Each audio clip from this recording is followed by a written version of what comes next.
Mechanical या जो technical field होती है या उनमें काम करने वाले जो लोग होते हैं उनको पता होगा कि जो टूल्स हैं वो काफ़ी ज़्यादा इम्पोर्टेंट होते हैं उनके फील्ड्स के लिए।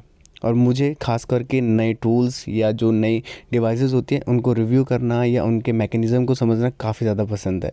तो यहाँ पर इस वीडियो में हम वही करने वाले हैं। सामने आप एक प्रोडक्ट देख रहे हैं, इसको हम रिव्यू करेंगे। ये कोई प्रमोशन वीडियो नहीं है, खाली नॉलेज के लिए। ये प्रोडक्ट मंगाया गया था कंपनी के थ्रू और इसका इस्तेमाल करने का सबसे पहला सौभाग्य हमको ही मिला था। तो हमने क्यों ना एक वीडियो बना के आप तक ये चीज़ पहुंचाई जाए।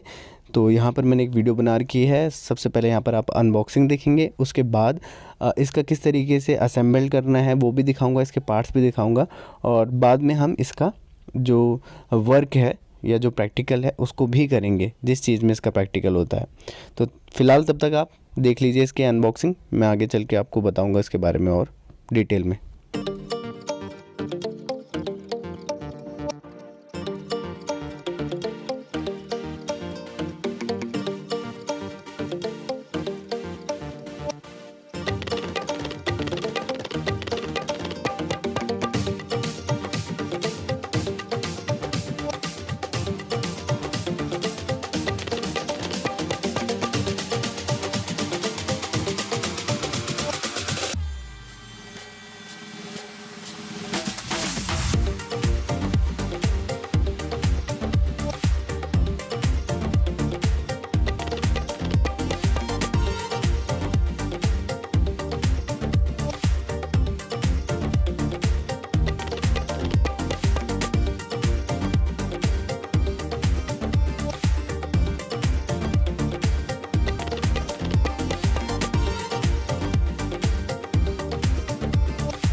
तो अनबॉक्सिंग जो है वो कंप्लीट हो चुकी है। प्रोडक्ट के बारे में आपको पता लग ही चुका होगा, अगर नहीं पता है तो मैं बता देता हूँ इस प्रोडक्ट के बारे में।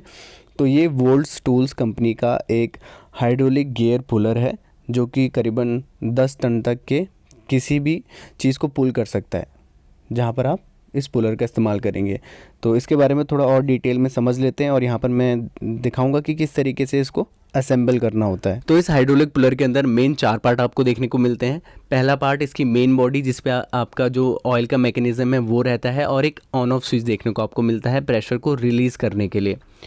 सेकंड पार्ट इसका हैंडल है जो कि मेन बॉडी के ऊपर लगा रहता है, जिसको आप बैक एंड फोर्थ करके प्रेशर जनरेट करते हैं, ऊपर नीचे करके प्रेशर जनरेट करते हैं। थर्ड पार्ट है इसका सर्कुलर प्लेट, जो कि आप ये सामने देख पा रहे होंगे।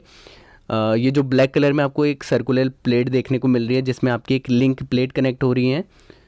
इसको आप कनेक्ट करेंगे जो मेन बॉडी है उसके नीचे की तरफ, और इसमें चूड़ियाँ होती है जिससे कि आप इसको ऊपर नीचे भी कर सकते हैं अकॉर्डिंग टू कि आपकी जो बेरिंग और जॉ के बीच में दूरी कितनी होनी चाहिए या गैप कितना होना चाहिए। और चौथा पार्ट आता है आपका इस तरीके के जॉ या लेग, जो आप ये सामने देख पा रहे हैं मेरे हाथ में। इनको आप जॉ या लेग कह सकते हैं क्योंकि इन्हीं के थ्रू आप पकड़ बनाते हैं जो मोटर के बेरिंग्स होते हैं उनमें। अब धीरे धीरे करके इसको असेंबल भी करते रहते हैं और मैं दिखाता हूँ कि किस तरीके से इसको असेंबल करना होता है। तो जो सर्कुलर प्लेट आपको मैंने बताई थी ब्लैक कलर में, उसमें कनेक्ट किए हैं मैंने लिंक प्लेट जो कि हैं 6, और उसी लिंक प्लेट के बीच में कुछ इस तरीके से कस दिए जाते हैं आपकी जॉ। इसमें आपको नट बोल्ट्स भी दिए जाते हैं। तो कुछ इस तरीके से इसको आपको कनेक्ट करना होता है जॉ को, और आपको ध्यान रखना होता है कि इसका कौन सा बैक साइड है और कौन सा फ्रंट साइड है। तो कुछ इस तरीके से जो है वो लिंक प्लेट से कनेक्ट हो जाती है। तो जैसे मैंने आपको बताया, हाइड्रोलिक जो भी आइटम होता है या प्रोडक्ट होता है, टूल्स होते हैं, वो काफ़ी ज़्यादा इफेक्टिव होते हैं। अब वो क्यों, मैं आपको बता दूं। हाइड्रोलिक जो टूल्स होते हैं उनमें आपको एक साइड पे जहाँ पर आपको प्रेशर जनरेट करना होता है, तो वहाँ पर आपको काफ़ी कम एनर्जी लगानी पड़ती है, और जो दूसरी साइड है जहाँ पर आपको रिजल्ट मिलता है, वहाँ पर जितनी आपने एनर्जी लगाई है उसका 2 गुना 3 गुना एनर्जी रिजल्ट में आपको देखने को मिलती है। अगर आपने कोई भी हाइड्रोलिक टूल्स देखा हो, जैसे कि जेसीबी है या जो हाइड्रोलिक लिफ्ट्स होती हैं, उनमें आपको देखा होगा एक साइड पे आप कम प्रेशर लगा के दूसरी साइड पे 2 या 3 गुना या 4 गुना रिजल्ट में प्रेशर जनरेट कर सकते हैं। तो इसलिए काफ़ी ज़्यादा इफ़ेक्टिव होती हैं, जिसमें आपको काफ़ी कम मेहनत करनी पड़ती है। जो दूसरी चीज़ या दूसरी टूल्स होते हैं या जो जुगाड़्स होते हैं उनके मुकाबले काफ़ी कम मेहनत करनी पड़ती है। तो ये नीचे का सेटअप पूरा हो चुका है, ये असेंबल्ड हो चुका है, और ये है उसकी मेन बॉडी जो आप सामने देख पा रहे हैं। कुछ इस तरीके से इसके बीच में आपको राउंड एंड राउंड घुमा के, क्योंकि मैंने बताया था जो सर्कुलर प्लेट है उस पर चूड़ियाँ हैं, और ये इसलिए बनाई गई हैं क्योंकि जॉ और जो बैरिंग्स होगी उनके बीच के गैप को या दूरी को आप कम ज़्यादा कर सकते हैं। अभी आपको दिखाऊंगा किस तरीके से। और ऊपर की तरफ इसमें कनेक्ट होगा हैंडल। तो नीचे का पार्ट पूरा असेंबल्ड हो चुका है, 3 जॉ उनमें कनेक्ट हो चुकी है, और नीचे आप यहाँ पर रोटर और एक बैरिंग भी देख रहे हैं, जिसमें हमको बैरिंग को बाहर निकालना है। तो इस हाइड्रोलिक पुलर के अंदर एक जो मेन बॉडी मैंने आपको बताई थी, उसी के निचले पार्ट पे एक मूवेबल पार्ट होता है जो कि आगे पीछे जाता है, जो कि आप देख पाएंगे अभी यहाँ पर।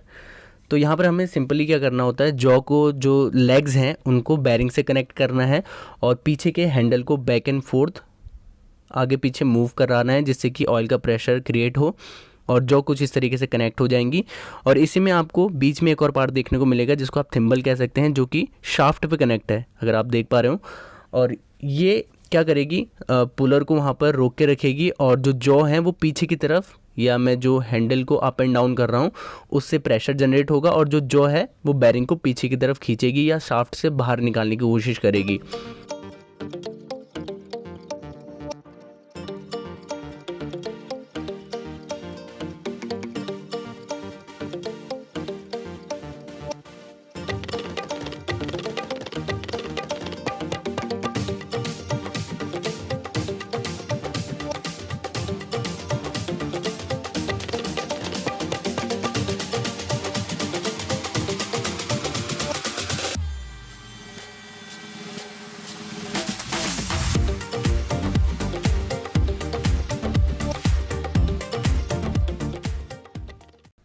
तो शाफ्ट में से एक साइड की बैरिंग हमने बाहर निकाल दी है, ये दूसरी साइड की बैरिंग है, और यहाँ पर कैमरे का एंगल भी परफेक्ट बैठा हुआ है। यहाँ से आपको बहुत अच्छे तरीके से दिखेगा पुलर किस तरीके से वर्क करता है। तो यहाँ पर फिर से आपको कुछ इस तरीके से लेग्स को बैरिंग के ऊपर बैठा लेना है, और जो इसका मूवेबल पार्ट है उसको शाफ्ट के ऊपर भी बैठाना होता है आपको, क्योंकि सारी एनर्जी वहीं से जनरेट होती है। अब वो कैसे मैं दिखाता हूँ। तो यहाँ पर मैंने बताया था इसका मेन बॉडी कुछ इस तरीके से आप उसको राउंड एंड राउंड घुमा के, इसका जो फ्रंट साइड का पार्ट होता है जो मूव करता है आगे पीछे, उसको आपको शाफ्ट के ऊपर बैठाना होता है। कुछ इस तरीके से देख सकते हैं आप। जैसे ही ये पार्ट टच करेगा शाफ्ट के ऊपर वाले सिरे से, उसके बाद आप हैंडल लगा के इसको अप एंड डाउन या बैक एंड फोर्थ मूव करा के प्रेशर जनरेट कर सकते हैं, क्योंकि जो मेन एनर्जी है वो यहीं पर से जनरेट होती है। तो हाइड्रोलिक पुलर से किस तरीके से शाफ्ट में एनर्जी ट्रांसफ़र होती है वो आपको इस एंगल से बहुत अच्छी तरीके से दिखाई देने वाला है। तो यहाँ पर जब हैंडल कनेक्ट करते हैं और प्रेशर जनरेट करते हैं हैंडल को आगे पीछे करने से, तो जो हाइड्रोलिक पुलर का सबसे बॉटम का हिस्सा है जहाँ पर आपका थिम्बल कनेक्ट है, या जो शाफ्ट का ऊपर वाला सिरा है, उस जगह पे आपको देखने को मिलेगा वो मूविंग पार्ट शाफ्ट को कुछ इस तरीके से आगे की तरफ धकेलता है। जॉ की जो पकड़ है वो बैरिंग पे और अच्छी तरीके से बनती है, और बैरिंग पीछे की तरफ खींचने लगता है जॉ के थ्रू कुछ इस तरीके से, और कुछ ही सेकंड में बैरिंग बाहर निकल भी चुका है। और उसके बाद आपको सिंपली प्रेशर रिलीज़ करना होता है, और आप इस तरीके से बैरिंग को बाहर निकाल लेते हैं आसानी से। तो वीडियो को करते हैं यहीं पे समाप्त। मिलेंगे और नई डिवाइसेस के साथ, जानेंगे उनके मैकेनिज्म के बारे में। फिलहाल आपको एक छोटा सा काम करना है, चैनल को करना है सब्सक्राइब, और बेल आइकन को ज़रूर दबाना है, क्योंकि इस तरीके की वीडियोज़ तभी आप तक पहुँच पाएगी जब आप सब्सक्राइब करके बेल आइकन को दबा देंगे। अगर वीडियो आपको अच्छा लगा तो लाइक कर सकते हैं आप, और एक छोटा सा काम और करना है, आपको अपना फीडबैक देना है कमेंट बॉक्स में जाके। आपको बताना है कि ये वीडियो कैसा था, क्या सही था, इसमें क्या गलत था, या आपको कुछ जानकारी चाहिए इस वीडियो से रिलेटेड, आप कमेंट बॉक्स में जाके पूछ सकते हैं। फिलहाल के लिए मैं आपसे लेता हूँ अलविदा, मिलेंगे नई वीडियोज़ के साथ, तब तक के लिए धन्यवाद।